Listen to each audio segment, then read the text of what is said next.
మా latest videos కోసం మా ఈ తెలుగు న్యూస్ ఛానల్ సబ్స్క్రైబ్ చేసి గంట సింబల్ యాక్టివేట్ చేసుకోండి. రేపు శుక్రవారం చాలా మంచి రోజు గనుక ఈరోజు రాత్రి పడుకునే ముందు తలుపు మీద ఇది చల్లండి చాలు. లక్ష్మీదేవి అనుగ్రహం కలిగి 24 గంటల్లో లెక్కలేనంత ఐశ్వర్యం వస్తుంది. మీకు ఉండే ధన సమస్యలన్నీ కూడా తొలగిపోతాయి. ఐశ్వర్యాలు సిద్ధిస్తాయి. మీ సుడి తిరిగిపోతుంది. మీరు పట్టిందల్లా బంగారంలాగా మారుతుంది. తలుపు అంటే మెయిన్ డోర్ మీద దీనిని చల్లాలి. ఎందుకంటే మెయిన్ డోర్ అనేది లక్ష్మీదేవి స్వరూపం. లక్ష్మీదేవి ఎవరి ఇంటిలో అడుగు పెట్టినా మెయిన్ డోర్ గుండానే అడుగు పెడుతుంది. అలా అడుగు పెట్టాలంటే ముందు మెయిన్ డోర్ దగ్గర కొన్ని పరిహారాలు చేయాలి. శుక్రవారం రోజు తప్పనిసరిగా మెయిన్ డోర్కి ఉండే గుమ్మానికి పసుపు రాసి కుంకుమ బొట్లు పెట్టి అలంకరించుకోవాలి. అలాగే ఇంటి ముందు బియ్యపిండితో ముగ్గు పెట్టాలి. ఇలా శుక్రవారం రోజు గుమ్మానికి పసుపు కుంకుమలు రాసుకుని ఇంటి ముందు ముగ్గు వేసుకుంటే లక్ష్మీదేవి అనుగ్రహం సంపూర్ణంగా కలుగుతుంది. ఇవి కాక శుక్రవారం రోజు రాత్రి పడుకునే ముందు అంటే రాత్రి నిద్రపోయే ముందు డోర్స్ అన్నీ క్లోజ్ చేస్తూ ఉంటారు కదా, అలా తలుపులు మూసేసే ముందు ఆ తలుపుల మీద దీనిని చల్లితే చాలు సకల ఐశ్వర్యాలు సిద్ధిస్తాయి. మీకు ఉండే ధన సమస్యలన్నీ కూడా పోతాయి. లక్ష్మీదేవి అనుగ్రహం కలుగుతుంది. విపరీతంగా ధనం వస్తుంది. ఆర్థిక సమస్యలు పోతాయి. మీ సుడి తిరిగిపోతుంది. ధనం కలిసి వస్తుంది. మరి ఇంతకీ ఈ శుక్రవారం రోజు రాత్రి తలుపుల మీద ఏం చల్లాలి అనే విషయాన్ని ఇప్పుడు మనం ఈ వీడియోలో వివరంగా తెలుసుకుందాము. అంతకన్నా ముందు ఒక కథను విందాం. ఫ్రెండ్స్, ఫస్ట్ అయితే కామెంట్ బాక్స్లో ఓం శ్రీ మహాలక్ష్మి నమో నమః అని కామెంట్ చేయండి. అలాగే ఈ వీడియోకి ఒక లైక్ కొట్టి మన ఛానల్ని సబ్స్క్రైబ్ చేసుకొని మాకు సపోర్ట్ చేయండి. ఒకసారి ఒక గాడిద మరణించింది. ఆ తరువాత ఆ గాడిద యమధర్మరాజును చేరుకుంది. అప్పుడు యమధర్మరాజు గాడిదతో, ఓ గాడిద, నువ్వు గాడిదలాగా పుట్టి కూడా ఎప్పుడూ ఎవరిని బాధ పెట్టలేదు. ఎంతో కష్టపడ్డావు. నీ యజమానికి విశ్వాసంగా ఉన్నావు. ఇంత విశ్వాసాన్ని మనుషులు కూడా చూపించలేరు. నువ్వు చేసిన పనులకు నేనెంతో సంతోషిస్తున్నాను. ఎవరైతే విశ్వాసంతో నీతి నిజాయితీలతో ఉంటారో వారు నాకు చాలా ప్రియమైన వారు అవుతారు. నేను నీకు ఇంకొక అవకాశం ఇవ్వాలనుకుంటున్నాను. నేనిప్పుడు జన్మలలో సర్వశ్రేష్టమైన మనిషి జన్మను నీకు ప్రసాదిస్తున్నాను. వెళ్ళు, భూలోకానికి వెళ్ళి భూలోకంలో ఉన్న ఆనందాలను అనుభవించు అని యమధర్మరాజు అన్నాడు. ఆ మాటలు విన్న గాడిద ముఖంలో కొంచెం కూడా సంతోషం కనిపించలేదు. అప్పుడు యమధర్మరాజు, నేను నీకు మంచి శరీరాన్ని ఇస్తాను అంటుంటే నీ ముఖంలో ఏ సంతోషం కనిపించటం లేదు, ఎందుకు అని అడుగుతాడు. అప్పుడు ఆ గాడిద యమధర్మరాజుతో ఇలా అంటుంది, యమధర్మరాజా, నేను మనిషిగా పుట్టి ఏం చేయను? మనుషులు తమ కర్తవ్యాలను ఎప్పుడో మర్చిపోయారు. స్త్రీలు పురుషుల్లో విపరీతమైన నీచబుద్ధి పెరిగిపోయింది అని అంటుంది. అంతేకాదు, మనుషుల్ని చూస్తే నాకు అసహ్యం వేస్తుంది. నాకు అసలు మనిషిగా పుట్టాలని లేదు అని గాడిద అంటుంది. అప్పుడు యమధర్మరాజు, ఓ గాడిద, వేదాలలో చెప్పబడుతున్నటువంటి సర్వశ్రేష్టమైన మానవ జన్మ పొందటం కోసం స్వర్గలోకంలో ఉన్న దేవతలు కూడా ఎదురు చూస్తూ ఉంటారు. కానీ నువ్వేమో మానవ జన్మ వద్దంటున్నావు. నువ్వు ఏం చూశావు? ఏం చూసి మానవ జన్మ వద్దంటున్నావు? మానవ జన్మ గురించి అంతలా ఎందుకు భయపడిపోతూ ఉన్నావు అని అడుగుతాడు.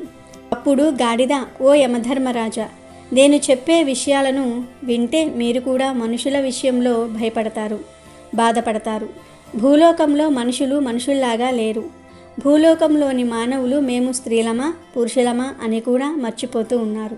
మనుషులు వారి బాధ్యతలను ఎప్పుడో మర్చిపోయారు. ఆ మనుషులను చూస్తూ ఉంటే అన్నిటికంటే నీచమైన జన్మ మానవ జన్మ అనిపిస్తుంది. యమధర్మరాజా, మీరు కావాలంటే నన్ను వేరే ఏదో ఒక యోనిలోనికి పంపించండి, కానీ మనిషి యోనిలోనికి పంపకండి. లేదంటే మళ్ళీ నన్ను గాడిదలాగానే భూలోకానికి పంపండి.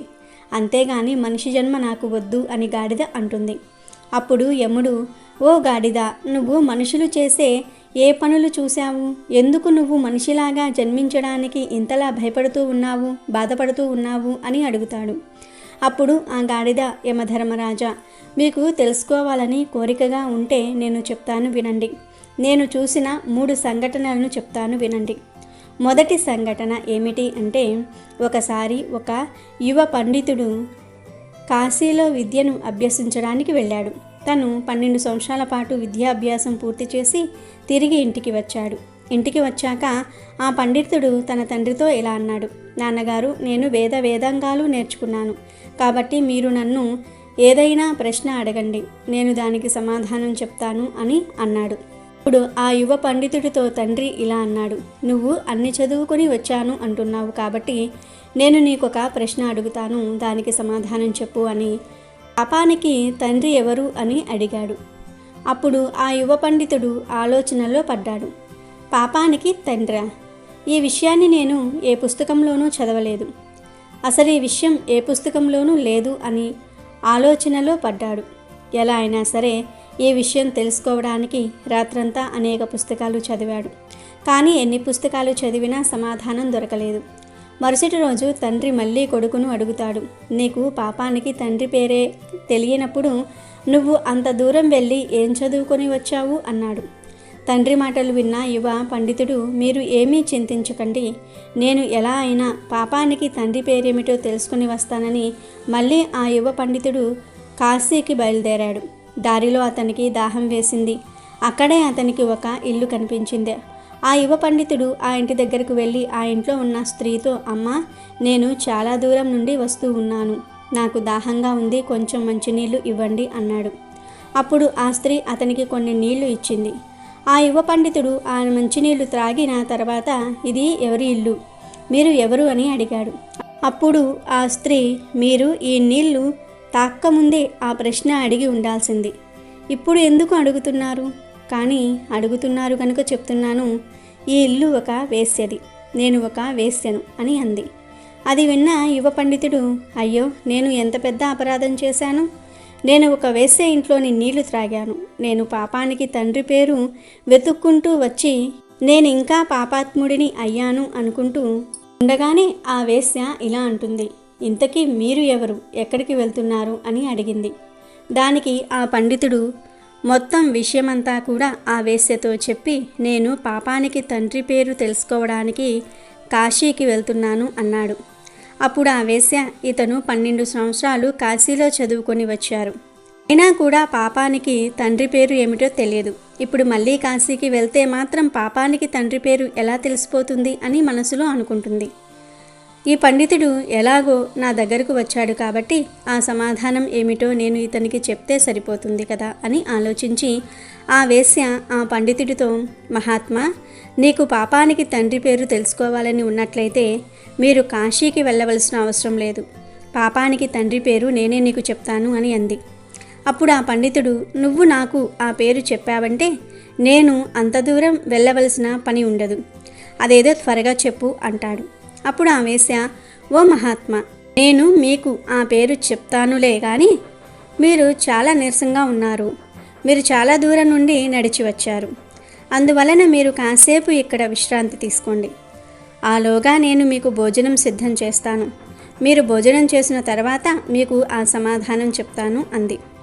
అప్పుడు ఆ పండితుడు, నేను మీ ఇంట్లో ఎలా భోజనం చేస్తాను, నువ్వు ఒక వేశ్యవి, నేనిక్కడ భోజనం చేయలేను, అసలు ఇక్కడ మంచినీళ్లు త్రాగినందుకే నేను ప్రాయశ్చిత్తాన్ని చేసుకోవాలి అన్నాడు. ఆ మాటలు విన్న స్త్రీ, నేను మీకు బియ్యం, పప్పు, నెయ్యి, కూరగాయలు అన్నీ ఇస్తాను, మీరు స్వయంగా భోజనాన్ని తయారు చేసుకుని తినండి అని చెప్పింది. అప్పుడు ఆ పండితుడు, నువ్వు ఒక వేశ్యవి, నేను మీ ఇంటి నుండి ఒక బియ్యం గింజ తీసుకోవడానికి కూడా సిద్ధంగా లేను అన్నాడు. అప్పుడు ఆ వేశ్య, ఓ మహాత్మా, నువ్వు ఇవి నా చేతిలో నుండి తీసుకున్నావంటే నేను మీకు 5 బంగారు నాణాలు ఇస్తాను అంది. దాంతో ఆ పండితుడు, ఇక్కడ నన్నెవరు చూస్తారులే, అయినా నేనెవరో ఇక్కడి వారికి తెలియదు కదా అనుకుని ఆమె చేతిలో నుంచి బంగారు నాణాలు తీసుకుని ఆ వేశ్య ఇచ్చిన ఆహార పదార్థాలను కూడా తీసుకున్నాడు. ఆ పండితుడు వంట చేసుకోవడానికి అన్నీ సిద్ధం చేసుకుంటూ ఉన్నాడు. ఇంతలో ఇంటిలో నుండి వేశ్య బయటకు వచ్చి నేనిచ్చిన నీరు, బియ్యము అన్నీ కూడా తీసుకున్నారు, అలాంటప్పుడు నా చేతులతో వండి పెడితే ఏం అవుతుంది అని అంటుంది. దానికి ఆ పండితుడు, నేను నీ చేతితో ఇచ్చిన మంచినీళ్ళు త్రాగాను, బియ్యం తీసుకున్నాను, అంతకు మించి ఎక్కువ ఆశించవద్దు అని అన్నాడు. దానికి ఆ వేశ్య, మీరు నా చేతులతో వండిన భోజనం తింటాను అంటే నేను మీకు ఇంకొక 5 బంగారు నాణాలు ఇస్తాను అని చెప్పింది. దాంతో ఆ పండితుడు, నేనిక్కడ భోజనం చేస్తే మరొక 5 నాణాలు వస్తాయి, అప్పుడు మొత్తం 10 నాణాలు అవుతాయి, నన్నెవరు చూశారులే అని అనుకుని వైశ్యతో, సరే నేను నీ చేతులతో వండిన భోజనాన్ని తింటాను, కానీ నువ్వు స్నానం చేసిన తర్వాతే వంట చెయ్యి అని అన్నాడు. ఆ వైశ్య అలాగే అని చెప్పి స్నానం చేసి భోజనాన్ని సిద్ధం చేసి తీసుకుని వచ్చి ఆ తర్వాత ఆ పండితుడికి భోజనం వడ్డించబోతూ ఉంటే ఆ పండితుడు, నువ్వు వడ్డించవద్దు, నేను వడ్డించుకుని తింటాను అన్నాడు. అప్పుడు ఆ వైశ్య, నేను నీకోసమే కదా ఈ భోజనాన్ని తయారు చేశాను, నేను నీకు వడ్డిస్తే ఏమవుతుంది అంది. లేదు, నువ్వు వడ్డించిన భోజనాన్ని నేను తినను అన్నాడు పండితుడు. అప్పుడు ఆ వైశ్య, నువ్వు నా చేతితో అన్నం పెట్టించుకుంటే నీకు మరొక 5 బంగారు నాణేలు ఇస్తాను అంటుంది. సరే అంటాడు పండితుడు. దాంతో ఆమె భోజనం వడ్డించి తన చేతితో పండితుడికి తినిపిస్తుంది. అలా తినిపిస్తూ అతని భుజం మీద చెయ్యి వేస్తుంది. వెంటనే పండితునికి విపరీతమైన కోపం వచ్చింది. నువ్వు చాలా అపరాధం చేశావని మండిపడ్డాడు. అప్పుడు ఆ వైశ్య ఇలా అంది, ఓ మహాత్మా, నేను ఎలాంటి అపరాధం చేయలేదు. నువ్వు వెతుక్కుంటూ వచ్చిన దానికి సమాధానం చెప్తున్నాను. నిజానికి అపరాధాలన్నీ నువ్వే చేశావు. నువ్వు మా ఇంట్లో నీళ్లు తాగావు, భోజనం కోసం పదార్థాలు తీసుకున్నావు, మా ఇంట్లో వండిన భోజనాన్ని తిన్నావు, నా చేతులతో పెట్టిన భోజనాన్ని తిన్నావు. ఆ వేశ్య ఇంట్లో మీరు ఇలాంటి పనులు చేయకూడదు కదా, కానీ మీరు ఎందుకు చేశారని అడిగింది. అప్పుడు పండితుడు, నువ్వు చూపించిన ప్రేమ వల్లే ఇదంతా చేశాను అన్నాడు. దానికి వేశ్య, మీరు ఇదంతా నేను చూపించిన ప్రేమ వలన కాదు, నేను ఇచ్చిన బంగారు నాణాల మీద లోభత్వంతో మా ఇంట్లో భోజనం చేయడానికి సిద్ధమయ్యారు. చివరికి నా చేతులతో తినడానికి కూడా ఒప్పుకున్నారు. ఇదే పాపానికి తండ్రి.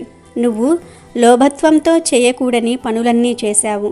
నువ్వు ఏవైతే పాపాలు అని అనుకుంటున్నావో అవన్నీ చేశావు అని అంది. వేశ్య మాటలు విన్న ఆ పండితునికి అజ్ఞానంతో మూసుకుపోయిన తన కళ్ళు తెరుచుకున్నాయి. వెంటనే ఆ వేశ్య పాదాల మీద పడి, మీరు వేశ్య కాదు, మీరు నా గురువు. 12 సంవత్సరాలు నేను కాశీలో విద్యను అభ్యసించిన తర్వాత కూడా ఈ ప్రశ్నకు నాకు సమాధానం తెలియలేదు. కానీ మీరు నాకు ఒక్క క్షణంలో తెలియజేశారు. పాపానికి తండ్రి ఎవరనేది నాకిప్పుడు అర్థమైంది. పాపానికి తండ్రి లోభత్వం అన్నాడు పండితుడు. లోభత్వానికి గురై చేసే పనులన్నీ కూడా శాస్త్ర విరుద్ధమే. అందువల్లే ఇవన్నీ పాపాల కింద పరిగణించబడుతూ ఉన్నాయి అని ఆ వేశ్య పండితుడికి జ్ఞానోదయం కలిగించిందని గాడిద యమధర్మరాజుతో చెప్తుంది. అందువలనే ప్రభు, నాకు మానవజాతి అంటే నచ్చదు. స్త్రీ అయినా పురుషులైనా లోభత్వానికి గురి అయితే ఎంత నీచమైన పని చేయడానికైనా సరే వెనుకాడరు. వారి స్వార్థం కోసం తనవారినే చంపడానికి కూడా సిద్ధపడుతూ ఉంటారు అని అంది. అంతేకాదు యమధర్మరాజా, నేను ఇప్పుడు 2వ సంఘటన గురించి కూడా చెప్తాను అని ఇలా చెప్పటం ప్రారంభించింది. మనుషులు తమ నీతి నియమాలను వెంటనే మర్చిపోతారు. వారి ధర్మం పైన వారు ఎప్పుడూ స్థిరంగా నిలబడరు. ఎప్పుడైనా వారికి ఏదైనా మంచి వస్తువులు కనిపించినా, అందమైన స్త్రీలు కనిపించినా, ధనం కనిపించినా వెంటనే వారు నీతి నియమాలను మర్చిపోతారు. ఒక వ్యాపారికి ఒక అందమైన కూతురు ఉండేది. ఆ వ్యాపారి తన కూతురికి వివాహం చేయాలనుకుంటాడు. అప్పుడు ఆ వ్యాపారి ఒక బ్రాహ్మణుడి దగ్గరకు వెళ్ళి, స్వామి, ఒక అందమైన రాజకుమారుణ్ణి చూసి నా కూతురికి వివాహం చేయాలనుకుంటున్నాను అని చెప్తాడు. మీరు నా కూతురి యొక్క జాతకం చూసి చెప్పండి అని అన్నాడు. ఇప్పుడు ఆ బ్రాహ్మణుడు, నేను నీ కూతురి యొక్క భాగ్యాన్ని చూసి మాత్రమే చెప్పగలను. మీ అమ్మాయిని ఇక్కడికి తీసుకురండి, లేదా నేనే మీ ఇంటికి వస్తాను అని అన్నాడు. అప్పుడు ఆ వ్యాపారి, స్వామి, మీరు మా ఇంటికి వచ్చి మా ఇంట్లో మీ పాదాన్ని పెట్టినట్లయితే మా ఇల్లు పవిత్రమవుతుంది, కాబట్టి మీరే మా ఇంటికి రండి అన్నాడు. మరుసటి రోజు ఉదయాన్నే ఆ బ్రాహ్మణుడు ఆ వ్యాపారి ఇంటికి వెళ్ళాడు. బ్రాహ్మణుడు ఇంటికి రాగానే ఆ వ్యాపారి అతనికి సకల మర్యాదలు చేశాడు. ఆయనకొక ఆసనాన్ని వేసి కూర్చోబెట్టి తన కూతురిని రమ్మని పిలిచాడు. ఆమెను చూడగానే ఆ బ్రాహ్మణుడు ఆమెకు ఆకర్షితుడయ్యాడు. దాంతో ఆయన మనసులో, ఇటువంటి అందమైన అమ్మాయి నాకు లభిస్తే నాకంతా మేలు జరుగుతుంది, కాబట్టి నేనేం చేస్తే ఈ అమ్మాయి నాకు దక్కుతుంది అని ఆలోచించి వెంటనే ఏడవటం ప్రారంభించాడు. ఆ ఏడుపు చూసిన వ్యాపారి, స్వామి, మీరెందుకు ఏడుస్తున్నారు అని అడిగాడు. అప్పుడు ఆ బ్రాహ్మణుడు వ్యాపారిని పక్కకు తీసుకుని వెళ్ళి, నీ కూతురి జాతకం చూసి నేను ఏడుస్తున్నాను. ఈ రేఖలు ఎలా ఉన్నాయంటే ఈ కన్య మీ వంశాన్ని నాశనం చేస్తుంది. ఈమె ఏ ఇంట్లో అడుగు పెడుతుందో ఆ ఇల్లు సర్వనాశనమవుతుంది అని అన్నాడు. ఆ మాటలు విన్న వ్యాపారి చాలా కంగారు పడ్డాడు. స్వామి, దానికి ఎటువంటి పరిహారం లేదా నా వంశం నాశనం అవ్వకుండా ఉండడానికి నేను ఏం చేయాలి అని అడిగాడు. దానికి ఆ బ్రాహ్మణుడు, నువ్వు నీ కూతుర్ని ఒక పెట్టెలో పెట్టి సాయంత్రం నదిలో వదిలివెయ్యి. అలాగే ఆ పెట్టె పైన ఒక దీపం వెలిగించు. దానివల్ల మీ కులం రక్షింపబడుతుందని చెప్పి ఆ బ్రాహ్మణుడు అక్కడి నుండి వెళ్ళిపోయాడు. ఆ బ్రాహ్మణుడు ఎందుకలా చెప్పాడంటే ఖచ్చితంగా ఆ వ్యాపారి తన కూతుర్ని నదిలో వదిలేస్తాడు. అప్పుడు ఆ పెట్టెను తాను తెచ్చుకొని అందులోని ఆ అందమైన అమ్మాయిని విడిపించానంటే ఆ కన్య నా సొంతమవుతుంది అని అనుకున్నాడు. ఇక వెంటనే ఆ బ్రాహ్మణుడు నగరానికి దగ్గరలో ఉన్న నది ఒడ్డుకు ముందుగానే వెళ్ళి కూర్చున్నాడు. మరో పక్క ఆ వ్యాపారి చాలా బాధపడుతూ తన కూతుర్ని బ్రాహ్మణుడు చెప్పిన విధంగా ఒక పెట్టెలో పెట్టి దానిపై ఒక దీపం ఉంచి నదిలో వదిలేశాడు. ఆ పెట్టె ఆ నీళ్ళల్లో తేలుతూ వెళ్తుంది. ఆ బ్రాహ్మణుడు తన 4 శిష్యులను తీసుకుని వెళ్ళి ఆ నదిలో ఒక పెట్టె వస్తుంది, ఆ పెట్టెను తనకు తెచ్చి ఇవ్వమన్నాడు. ఆ వ్యాపారి తన కూతుర్ని నీటిలో వదిలి వెళ్ళిపోయాడు. కానీ అక్కడ ఏం జరిగింది అంటే ఒక రాజకుమారుడు గుర్రంపై ఆ నది ఒడ్డుకు వేటకు వచ్చాడు. రాజకుమారుడి గుర్రానికి చాలా దాహం వేయటంతో రాజకుమారుడు ఆ నది నీళ్లు కోసం వెళ్ళాడు. అనుకోకుండా ఆ రాజకుమారుడి యొక్క దృష్టి ఆ పెట్టెపై పడింది. రాజకుమారుడు తన సైనికులతో ఆ పెట్టెను తీయించాడు. రాజకుమారుడు పెట్టె తలుపులు తీసి చూడగానే అందులో చాలా అందమైన అమ్మాయి ఉంది. రాజకుమారుడు ఆ అమ్మాయిని చూడగానే ఆ అమ్మాయి పట్ల ఆకర్షితుడయ్యాడు. రాజకుమారుడు వెంటనే ఆమెను భార్యగా చేసుకున్నాడు. ఆ తర్వాత రాజకుమారుడు అందులో ఒక అడవి పందిని పెట్టి మళ్ళీ దీపాన్ని అలాగే వెలిగించి ఆ పెట్టెను నదిలో వదిలివేశాడు. ఆ పెట్టె కొంచెం దూరం వెళ్ళగానే ఆ బ్రాహ్మణుడు తన శిష్యుల సహాయంతో ఆ పెట్టెను బయటకు తీయించాడు. ఆ పెట్టెను తీసుకొని తన కుటీరంలో పెట్టమని చెప్పాడు. ఆ పెట్టె పెట్టిన తర్వాత బయట మంచి గొల్లాలను పెట్టమని చెప్పాడు. తను ఎన్ని కేకలు వేసినా కూడా ఆ గొల్లాన్ని తీయకండి అని చెప్పాడు. నేను కానీ ఇంకెవరైనా మాటలు వినిపించినా కూడా మీరు ఎట్టి పరిస్థితుల్లోనూ కూడా గొల్లెం తీయవద్దు అని చెప్పి తను లోపలకు వెళ్ళి పెట్టెను తీశాడు. అంతే, అందులో నుంచి ఒక అడవి పంది బయటకు వచ్చింది. వెంటనే ఆ బ్రాహ్మణుడు బాగా అరవటం ప్రారంభించాడు.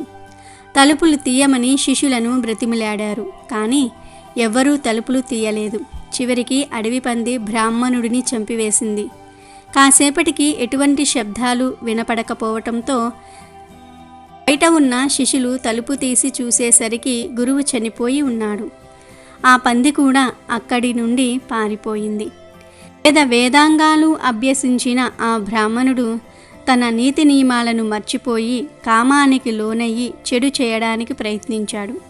నమ్మి వచ్చిన వాడినే మోసం చేయాలని చూశాడు. చివరికి తన మరణానికి తానే కారణం అయ్యాడు. అందుకే యమధర్మరాజా, ఇలాంటి నీచమానవ శరీరాన్ని ధరించడానికి నాకు అస్సలు ఇష్టం లేదు అని గాడిద చెప్పింది. అప్పుడు యమధర్మరాజు, నువ్వు చెప్పిందంతా సత్యమే. మానవులు ఎవరి మీద కూడా నమ్మకం ఉంచుకోలేకపోతూ ఉన్నారు. ఎవరు ఏ విధంగా నీతిని మర్చిపోతూ ఉన్నారో అర్థం కావటం లేదు. మనుషులు తప్ప మిగతా అన్ని జీవులు ప్రకృతి యొక్క నియమాలను పాటిస్తూ ఉన్నాయి. కేవలం మనుషులు మాత్రమే నీతి నియమాలను మర్చిపోతూ ఉన్నారు. ఎవరిపైన ఎవరూ కూడా విశ్వాసాన్ని చూపించలేకపోతూ ఉన్నారు అని అన్నాడు యమధర్మరాజు. ఆ తర్వాత గాడిద యమధర్మరాజుతో, మీకు నేను ఇప్పుడు 3వ కథ కూడా చెప్తాను, వినండి. ప్రపంచంలో మనుషులు ఎంత నీచంగా ఉన్నారంటే, ఒక రాజు వేట కోసం అడవికి వెళ్ళాడు. అప్పుడు అతనికి చాలా దాహం వేసింది. ఇటు అటు చూడగా ఒక పొలంలో పనిచేసుకుంటున్న రైతు కనిపించాడు.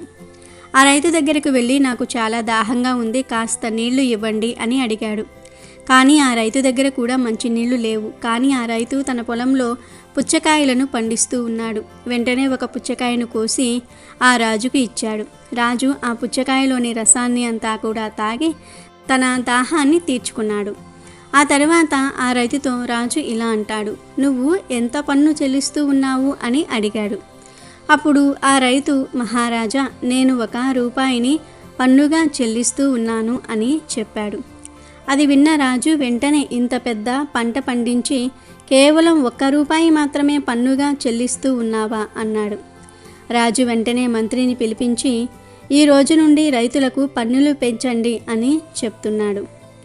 ఒకరోజు మళ్ళీ ఆ రాజు వేటకు వెళ్ళాడు. మళ్ళీ ఆ రాజుకు దాహం వేసింది. మళ్ళీ రాజుగారు అదే రైతును త్రాగడానికి నీళ్లు అడిగాడు. ఆ రోజు కూడా రైతు ఒక పెద్ద పుచ్చకాయను కోసి ఆ రాజుకు ఇచ్చాడు. కానీ ఆ రోజు ఆ పుచ్చకాయ నుండి ఎక్కువ రసం రాలేదు. వెంటనే రాజుగారికి ఇంకొక పుచ్చకాయ ఇవ్వమని మంత్రి చెప్పాడు. ఆ పుచ్చకాయలో ఉన్న రసం కూడా తాగాడు. కానీ అందులో నుంచి కూడా ఎక్కువ రసం రాలేదు. ఇలా 4-5 పుచ్చకాయలలోని రసాన్ని తాగినా కూడా ఆ రాజు యొక్క దాహం తీరలేదు. అప్పుడు ఆ రాజు, ఇదేంటి, ఎన్ని పుచ్చకాయలు తిన్నా నా దాహం ఎందుకని తీరటం లేదు?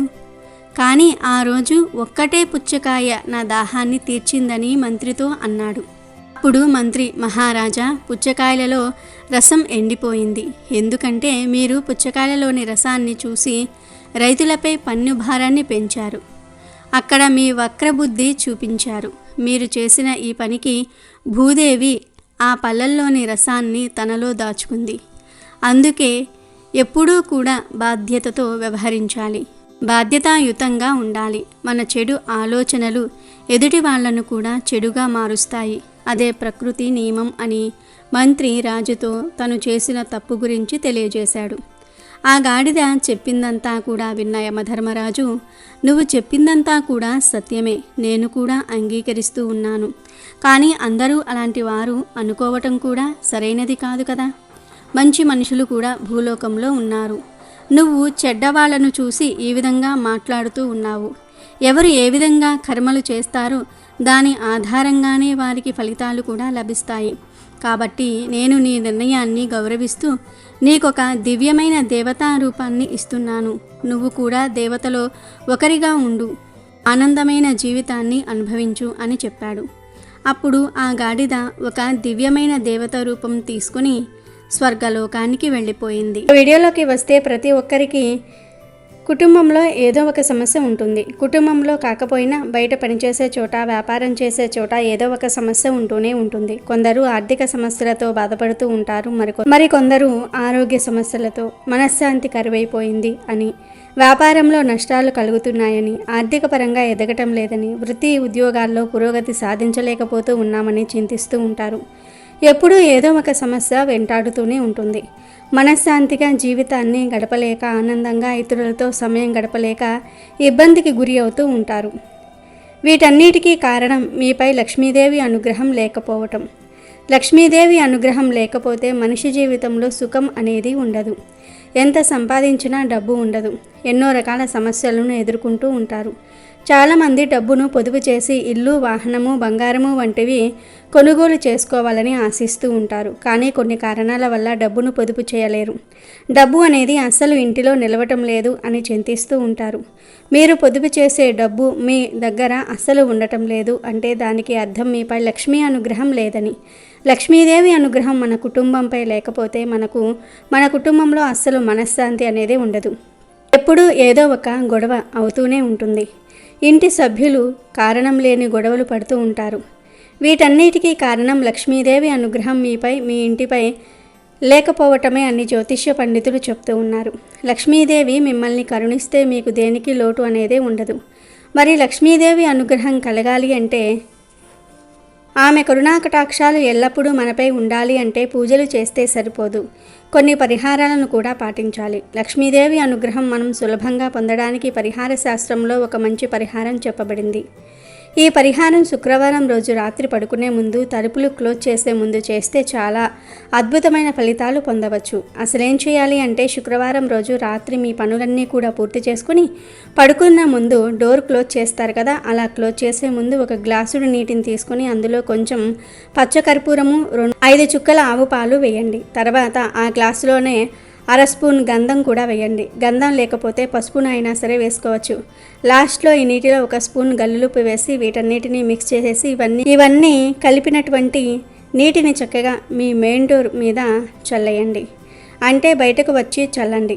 అలా చల్లిన వెంటనే ఇక ఇంట్లోకి వెళ్ళి తలుపులు క్లోజ్ చేసేయండి. ఇలా శుక్రవారం రోజు ఈ చిన్న పరిహారం చేసుకుంటే లక్ష్మీదేవి అనుగ్రహం కలుగుతుంది. ఈ పరిహారాన్ని 1 లేదా 2 శుక్రవారాల పాటు చేస్తే మీ తలరాత మారిపోతుంది. సమస్యలన్నీ కూడా పోతాయి, లెక్కలేనంత ధనం వస్తుంది. కనుక మీరు కూడా శుక్రవారం పూట ఈ చిన్న పరిహారం చేసి శుభ ఫలితాలను పొంది ఆనందంగా జీవించండి.